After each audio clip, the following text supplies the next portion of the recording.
Joining us now is Steve Cortes. Steve is Senior Strategic Advisor, Trump Pence 2020.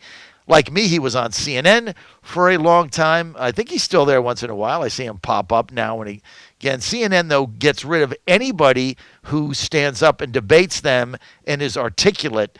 They get rid of them. They fire the. In fact, there's a whole group of us that got fired from a CNN. We'd have it's a fraternity. Me and Paris Bernard, many Jack Kingston. I could go on some fraternity. And but Steve doing a fabulous job, and he's with us now. Steve Cortes, thanks for being with us, man. John, good morning. Yeah, listen, we should start a CNN Alumni Association. You and I, Kayleigh McEnany, Jeffrey Lord, Paris Bernard. It's an august group, right? Well, but you have to get fired. Now, if you left on your own accord, like Kayleigh, right. See, you're not eligible. It's got to be like me, Paris Bernard, Jack Kingston.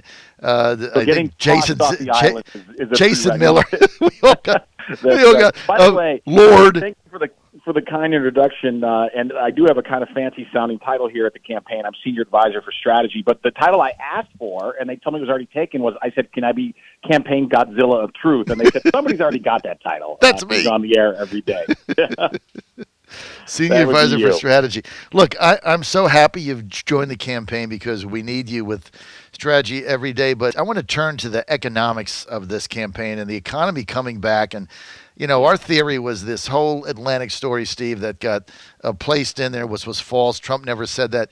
You know, it broke on the day of great jobs numbers. You think there was some coordination there, Steve Cortes? You know, I'm a believer in politics in the town of Washington, D.C. There are no coincidences, right? You know, things are strategically planned. And, yeah, look, I think you're exactly right. They wanted to step on that story. And unfortunately, it didn't get a whole lot of attention then, the fantastic blockbuster jobs news. Part of it also was it was going into a holiday weekend, very fittingly going into Labor Day weekend, a weekend when we celebrate work in this country. But people like you, thankfully, are out there who will tell the truth to the American people. And by the way, when I say tell the truth, this isn't opinion-based now. This is data-based. I mean, I spent 25 years on Wall Street before I got into politics, so I'm a numbers geek. I love economic data. I dig into this stuff. And the headline number was fantastic that we got on Friday, 1.4 million new jobs. But the details were even better. You know, there's a phrase that sometimes, you know, the devil's in the details. In this case, sort of the angel's in the details, because the details were even better than the top line. And the detail I love the most is about wage gains, that we saw 4.7% year-over-year wage gains. And the reason that's so important, and I say it's year-over-year, is that's comparing August of this year to August of last year, before there were any issues with the China virus. So it's a tough comp, in other words. Like, it's a tough month to beat, you know, from a year ago before there were any issues, and yet we're beating it by a lot, almost 5% wage growth in an economy as sophisticated as America's. You just don't see those kinds of numbers very often. So it's a tangible, data-driven sign that this economic renaissance in this country has already commenced. So we in the Trump campaign, we are not promising the people, hey, we can do this in the next term. We're telling the people it is happening. It is already unfolding. And look, I'm not Pollyanna, John. I know that there's still a lot of folks there, I'm sure a lot in your audience, who are out of work, who are anxious. I understand that, and this is no fault of their own. China, the CCP did this to us. However, it is also important for us to realize that enormous progress is happening right now, and that it can continue and even accelerate if we elect Donald Trump. The man who gave us the first Trump boom is already producing the Trump boom 2.0. It's imperative that we reelect him in 54 days so that this economic renaissance can continue and flourish.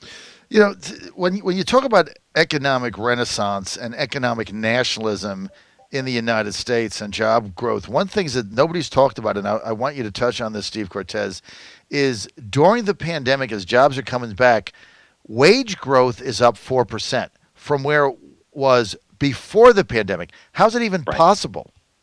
Right. No, it doesn't seem possible, right? It's why a lot of economists have frankly been astounded. And why all of these economic data, not just the jobs numbers, as important as those are, they're probably the most important economic numbers, but all the economic data lately has just been surprising the heck out of Wall Street, out of the best financial minds out there. Because you're exactly right. It's really sort of not supposed to happen this way when there's still people out of work. Generally, that means it's an employer's market, not a job seeker's market, meaning wages would be lower, at least temporarily. But we're not seeing that. Instead, we're seeing wages gallop higher while people are getting back to work.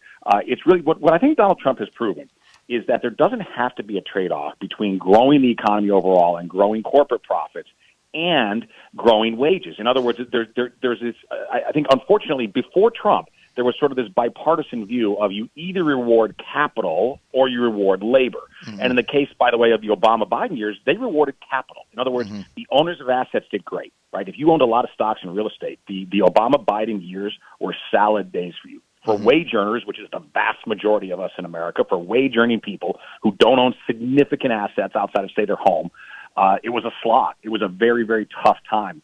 And what Trump has done is he said, we can reward capital markets. We can reward investors, and that's certainly happened. Stocks have been volatile the last few days, but we're still right near all-time highs. But at the same time, we can also reward workers. And how do we do it? A crucial part of it, you mentioned economic nationalism. That has been so key. Don't engage in terrible trade deals that punish American workers, that reward capital, yes, but they don't reward American workers. So getting tough with China has been massive on that score and raising American wages. Also, renegotiating the terrible NAFTA deal, basically tossing out the NAFTA deal and replacing it with the USMCA, which I think is a template for a lot more trade deals to come in the second Trump term. That's another crucial reason, economic reason, that we have to reelect this president. Joe Biden represents a step backwards, a regression back to globalism, back to economic submission to China. He has already told us on this campaign that he will take off the tariffs that President Trump rightly put on China with no conditions. The CCP doesn't have to reform itself at all. He's just going to reward them and remove the tariffs. That is proof positive that we will go right back to the place we were in before Donald Trump as economic supplicants to the Chinese Communist Party. It's bad for our security, and it's also terrible for wages, particularly the wages of working-class Americans, the deplorables out there. Well, sure, he's going to go right back there. Joe Biden's going to go right back to China, Steve Cortes, because that's all he's done for 50 years, basically, is kowtow to them. The only person in America that actually got a job from his dealings with China is his son, Hunter, who got $1.5 billion with no experience in an equity fund that he just went and got it after 10 days after going there on Air Force Two on the airplane. We all know about that story. Tell us, though, Steve. By the way, John, if I could just quickly interrupt, I never thought of it that way. I mean, it does make me, it's not funny, but it does make me laugh. The only American he ever got a job was his son in China. That's good. I'm going to use that. I'm going to steal that. Hey, man, you can steal it every time. We're open opportunity here, Steve Cortes, Senior Advisor for Strategy, Trump Pence 2020. It's got to be the best title ever, right? Because 20 years from now, you're going to pop up on like Mars TV or something, and you'll be like, well, in 2020, I was the Senior Advisor for Strategy. Be like, wow. I mean, that's something else. Right. It's such a title. It's kind of intimidating, actually. Hey, once we win, right? What I'm telling everybody here at the campaign is we've got a lot of momentum right now. The polls show that. The anecdotal evidence is incredible. The boat parades, oh my gosh, over Labor Day. I mean, they were just astounding. Yeah, what is that? Let's talk about those, and then I want to get to the stock market. What is up with these boat parades? Like, a lot of people are texting me and saying, who cares how many boats were out there? Like, working people don't even own boats, so who cares? What do these boat parades mean?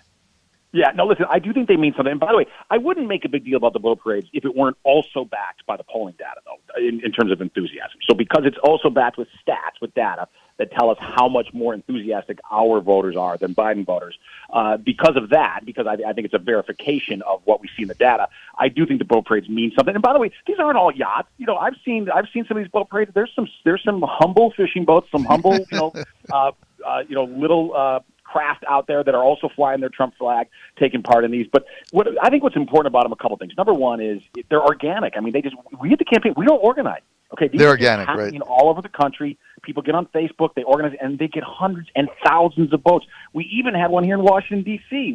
They even sailed into the swamp up the Potomac River. I don't know how many boats, but it looked like from Trump campaign headquarters, we get a kind of cool view in Arlington, Virginia, of the Potomac, and there had to be hundreds of boats even in the swamp. But the other point that I think is important about it, in terms of enthusiasm, in my travels around this country, I have yet to see a single Joe Biden flag. I've seen a few signs, but I have not seen a flag flying behind a pickup truck, behind a boat. Oh, God, and no. I have seen all over this country, particularly once you get out of the cities, on the waterways and the country roads, I have seen Trump flags flying behind pickup trucks and boats all over the place. And so I do think that distinction, that difference, it's important. Well, look, Steve, there's no question the enthusiasm that we have as compared to the Biden team is like night and day. And when you say you've not seen a Biden sign a flag off a truck, I'm in Richmond, Virginia, right? There's no Republicans here except me and a handful of people, basically. And I've yet to see a Biden bumper sticker or a sign anywhere. Yeah. So there's just no one, we got Trump signs out there. They got some people running for mayor. You see those, but there's no one with Biden's sign. There's no enthusiasm. They're not knocking on doors. They can't do it because of COVID. Steve Cortes with us, Senior Advisor for Strategy, Trump-Pence 2020.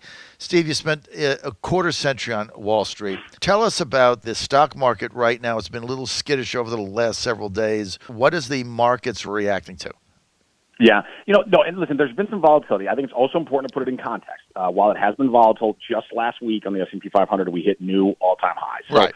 It's not shocking to me that you would see some profit-taking. Also, what Wall Street is worried about, and I think rightly worried about this, unfortunately, the storyline is making its way around Wall Street trading desks that the Democrats are not going to concede if they lose the election November 3rd. And that kind of uncertainty is toxic for financial assets, right? And so because of that, you've seen a lot of people who, again, just hit all-time highs, and a lot of these names say, you know what, time to take profits as we head into the election. And as I said, unfortunately, I think that is a valid concern. We are seeing the left be increasingly public, actually, about its plans to protest, its plans to try to demonstrate, to try to litigate if Donald Trump indeed wins, as I believe he's going to win. So that worries stocks, and it's unfortunate because it really doesn't have anything to do with the economy per se, but it's just a risk that investors don't need, particularly when they just got to all-time highs. I think it was a lot of people saying, you know what, we're going to take some of the chips off the table. I think overall, financial markets are still in very good shape. Interest rates are extremely low. If you notice, John, in my talks about the economy, I don't focus on the stock market because I think to most of our voters, wages are way more important than stock prices. We want everybody to do well. Again, we think we can reward labor and capital at the same time, but I focus way more on the labor side of the equation just because I think that's where the biggest need is and the biggest cause, the biggest impetus for Donald Trump getting elected in 2016. And by the way, he's President Promise Keeper. He's followed through on so many of his promises, and one of them was to prioritize working class Americans. He did it. He created prosperity for them in the first Trump boom. It's now happening again in the second Trump boom. That is nascent. It's young, but it is growing. Well, look, I mean, you're going to get to a record high. There's going to be a readjustment. Like you say, it's people taking profits, so they're selling off to make some of the money back. So that's a natural shift that you're always going to see when you hit a record high like that. Steve Cortes with us. So, Steve, let's talk about some of the polling coming out right now. And I want to start with, I've seen 5 polls now in a row, plus our internals, which has got Trump getting between 15 and 21% of the black vote. One poll, Rasmussen, has him at 7%. I'm thinking that's the outlier because our internal numbers are showing over 15%. And is this based on what you've seen? From what I've seen, I'm convinced it's real. From your vantage point, is the 15% number that Trump might get of the black vote, from what you've seen, Steve Cortes, is that real as it stands now? As it stands right now, yes, absolutely. I can confirm, what we see internally and what's out there in terms of public polling. I think it's reasonable right now to say the president is polling in the upper teens, probably near 20% for the black vote and around 40% for the Hispanic vote. And by the way, John, both of those numbers make the electoral map prohibitive for Joe Biden. Yep. I mean, just prohibitive. He cannot win Yep. if those numbers sustain into election day. And by the way, I suspect they may even be higher than that. And I'm being, too optimistic here, but particularly regarding the Hispanic vote, which I pay a lot of attention to. I'm Hispanic.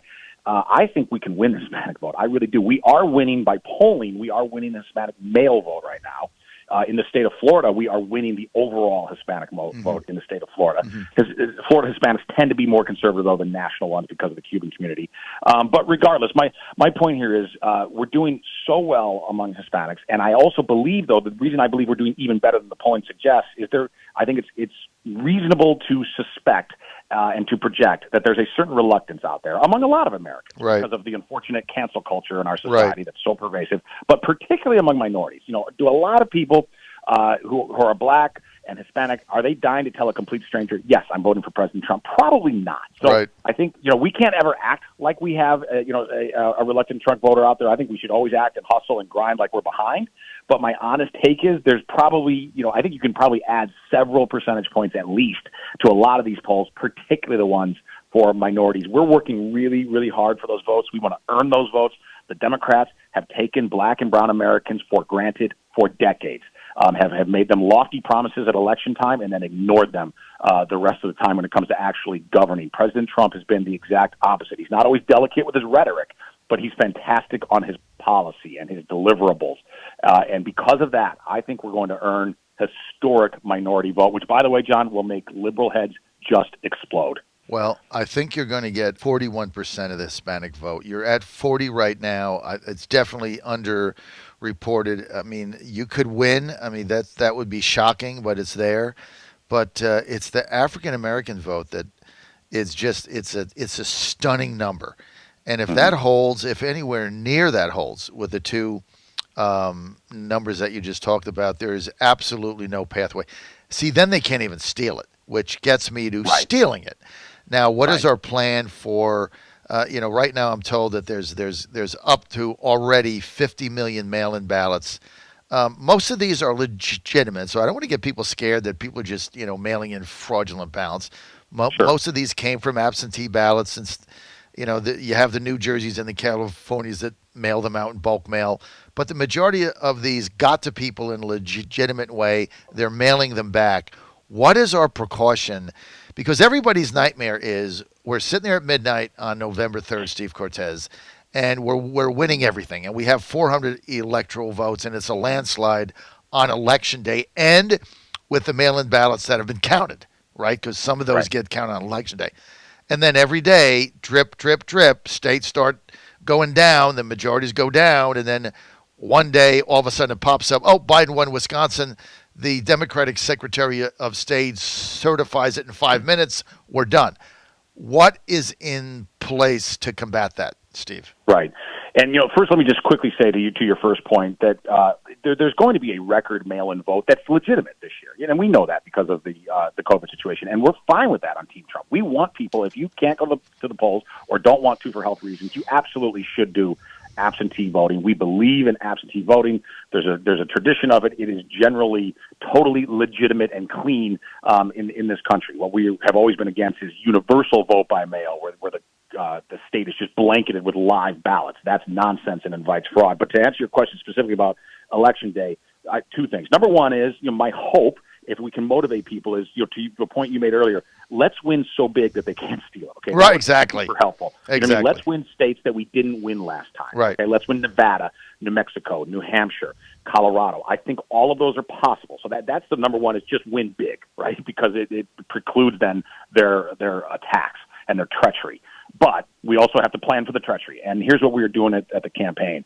And I can promise the people this, particularly people who have sent in contributions to the campaign that we so appreciate. We are spending your money really wisely. A lot of it is being spent on legal teams and on legal work. We've been really diligent about working against vote by mail. We prevented a lot of states from doing it, thankfully. And in terms of on Election Day, we have a serious team of crack lawyers who are ready, if necessary, to go to court to force these states, if they are being problematic, if they are trying to cheat, if they're trying to steal, particularly those Midwest states that are in play, that are run by Democratic governors, places like Wisconsin, Michigan, Pennsylvania. Those are the worry zones right now, right? If it's an extremely close election, what will those Democratic governors, what will Democratic secretaries of state in those states do? Because we effectively have 50 elections on Election Day in the United States, right? There's not really a national election. But we are planning. We are ready. We're going to have the resources to fight on a legal means, and then people like me will also be fighting the public relations war. We will be taking to the airways if necessary, talking about the sanctity of the vote and making sure that if we indeed win on November 3rd, that the win is confirmed. That we shouldn't have to win twice, right? In a republic like this, in the United States. But unfortunately, we have to assume malfeasance and treachery from the other side. You got a good plan in place, but I love your plan, which is win so big on Election Day that they can't steal it. And I think we're heading in that direction, Steve. I really do. All the numbers are pointing so good. The poll out last night in Florida shows us tied We know any state we're tied, we're going to win by 3. That's been the history. So if you're tied, we're in great shape with the fake polling that's going on. Steve Cortes, Senior Advisor for Strategy, Trump Pence 2020. Steve, we got to get you on a daily basis here to give us updates. Hey, Steve, it's crunch time, man. It's now or never. You bet. Now or You never. bet. Steve, John, thank you, buddy. Thank you. John Fredericks Radio Network.